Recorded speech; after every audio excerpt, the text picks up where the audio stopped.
Another muscle group that we will commonly foam roll or self-myofascial release is the calves. So the calves run from your heel up to your knee. So we can foam roll any area between there.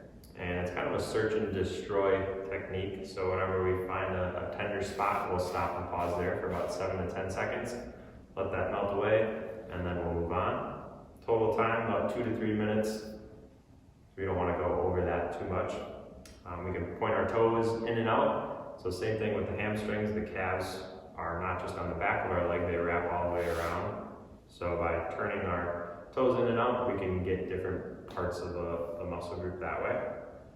If the 2 legs is too difficult for you, we can drop down to a single leg. So it'll take a little bit of pressure off of the calves if we're a little bit too sensitive.